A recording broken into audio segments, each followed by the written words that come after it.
So how you doing? Doing good. Yeah, like I said, glad to be back. Have you ever been? Do you even know what this is?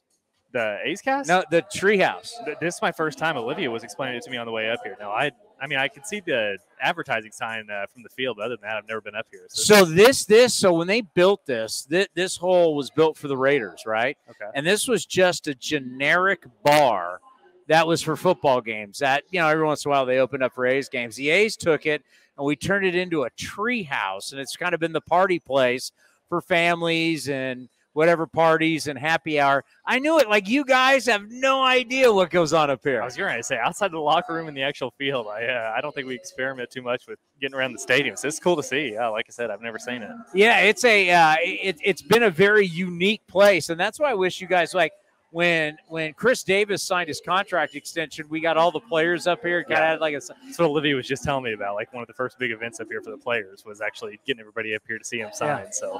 So right now, how you feeling? Feeling good. Yeah, like I said, got I guess about 6 weeks left. So we're like I said, hanging on, just getting obviously a lot of young guys, some experience up here, kind of seeing how everybody works out. But yeah, like I said, it's a long season for the first time for a lot of us young guys. So we're just kind of learning how to manage our bodies at this point and, get to the finish line. Most people don't think about that, but here you're talking about 162 games where you're having to manage that many games with all the flights, hotels, and all that different stuff, throw more innings than ever before, throw more pitches than ever before, and especially for you, in high leverage situations like never before. Yeah, it's definitely something, obviously from my perspective, you wouldn't want to be throwing in any other situation. So it's been really nice. But yeah, obviously the increase in appearances definitely didn't help with COVID year, not playing at all that year for, guys like me. Last year I had a shortened season with an injury. So, it's definitely trying to learn how to manage my body. And, you don't think about like the jump in intensity, from even if you're closing games out, AA, AAA, it's not the same. You could throw a mop-up inning at this level, and it's, significantly more intense. You definitely feel it a lot more the next day than you do at that minor league level. So that's definitely the biggest adjustment. Tell us what it's like inside you, those final 3 outs, out there on the mound. It's the finality of the game. You're the Grim Reaper. You've come in, and this is it. What is that like, and what's it like inside? That's what you dream of. I mean, I think that, especially coming up as a reliever, so I've kind of known my role for so long that it's just kind of coming in knowing that, man, if you get to close out a big league game, it doesn't get bigger than that. Like, that's, regardless of the situation, getting those last 3 outs, it's never easy. Always seems to be the hardest 3 outs of the game to get. But yeah, like I said, especially as a rookie, getting a few of those opportunities, it's been huge, for the experience factor. I know a lot of us have gotten, the opportunity to get those last 3 out this year. So I think for all of us, it's just been a big learning experience and, really learn how to handle that pressure and try to thrive in it. Well, I think about your season. You've had quite a few different roles. How does that work for you when you go down? Do you always know you're going to close? Could it be a situation I could come in the 7th, I could come in the 8th? What's the game plan mostly for you? Yeah, I mean, usually the way it's gone this year is Acevedo's been great at being our guy, kind of the first guy out of the pen. Say a starter gets in trouble in that, 5th, 6th, 7th inning. We know that he's usually going to be the guy to get out of that. He's been great in that role. So usually he'll be that first righty up. We get a guy, especially what Cole's been able to do lately, where he's getting us into, the 7th, 8th inning of ball games. We know if we're trying to, say switch hitters or obviously mainly righties that are facing him, get a righty like me in there. So a lot of times it's just kind of knowing the situation of, if lefties or righties are coming up, and then, whether it be Puck coming at the end of the game, if there's lefties coming up, Sam Mole, and then, Danny obviously being back now, being able to close that game has been really nice for us, just knowing we have another guy at the back of that bullpen that knows what he's doing. Well, how about this? I got a scorebook, and I keep score every game, and I don't have it with me here in the Treehouse. But if I did, I would open it for you, and we'd flip through all the pages. You see Acevedo, Acevedo, Acevedo, Acevedo. And it's like every single time you look down, he's up again. Oh, my God. It's like it is amazing how many times he's thrown this year. I mean, do you guys sit back and go, wow? It is something that is heavily discussed down that bullpen, that, just how well he's done, being, again, another guy at this level for the first time.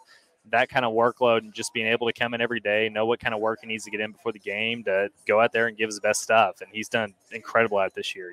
It's fun to see him work. And I know the starters have a lot of faith in him coming in, especially if, they're coming out of the game with their guys on base that, he's done extremely well this year at succeeding in that role. Well, and if you're going to pitch that much, you just have to realize that there are going to be days where you don't feel great. There's going to be days where you don't have your best stuff. But it doesn't matter. You need to come in and get out. Mm-hmm. Yeah, and I think that's one of the bigger things at this level. Usually coming up in the minor leagues, especially if you go more than one inning or, say back-to-back days, there is no chance in the world that you're pitching that day. And up here, it's, you're available every day, and it's going in and, learning how to pitch it. Some days at 80, 85%, seeing, however you have to pitch that day to get guys out, then that's what you need to learn how to do in those situations. And like I said, just for a lot of us young guys, that's been one of the bigger things is learn how to pitch on shorter rests when you're tired out there. And, I think that's been a great learning experience. How much do you anticipate when you're down in the bullpen while watching the game going, phone might be ringing, you get the exercise band going, you might start stretching out. How much do you anticipate? Yeah, like I said, it's been easier down the road just because you kind of know the roles that you're falling into. Earlier in the season, it was honestly a lot more stressful because all of us are trying to figure out what roles we're going to be up here. Kotz has no idea what we're capable of. Emo, same thing. It's just kind of figuring out, giving us chances and different opportunities and kind of seeing what we can do with it. So as of late, it's been easier just because we really know what situations we're coming in. But it's been again, just another learning experience and kind of, handling that anxiety and making it as quick as you can, just knowing what situations you're going to be coming into. All right, I'm getting the wrap-up sign because obviously it's a different deal. Yeah. Normally we're on the field. He'd be out earlier. We could talk more. How fired up are you? College football, it's right around the corner. Man, got that. The one I'm excited for, is it in Ireland, that Northwestern Nebraska game? Yeah, that's the one I'm looking forward to. I'm sure it's super early in the morning tomorrow, but that's what I'm excited for. Obviously a different environment, but I'm kind of excited to see if Nebraska is, going to come back eventually, or if it's just going to be another year of disappointment. So, yeah, I'm just excited to have something on. How about the Hogs? How are your Hogs going to be? Yeah, we got Cincinnati week 1. So I think if we can get through that test, I think we got A&M week 4 and then Bama week 5. So those are going to be the big 3 that, we're looking forward to. I think it's going to be a good year for us. A lot of people go, God, you guys talk a lot of college football. Our buddy Josh Donaldson, you remember, played here for years. Yeah, absolutely. Josh used to call up my talk show years ago to talk college football. He's an Auburn guy. I knew he was an Auburn guy. He's an Auburn guy. So we were talking, he came over yesterday, was on the show. He was talking Auburn going, you start looking at the SEC with Oklahoma and Texas coming in. It's like, you guys got to redo this SEC, it's right? I mean, it's getting so big too. It's like eventually it feels like there's going to be 3 conferences in college football, and it's just going to be everybody else is just kind of out. So yeah, I'll be curious to see how it shakes out the next few years. But I'm super excited. Yeah. All right, I know this was limited time. Next time we get college football, will have started. We'll truly break it down on the field. We have more time. We always love having you on. We appreciate it. You're doing a great job this year. It's been a lot of fun to watch. I really appreciate it. Appreciate you having me on.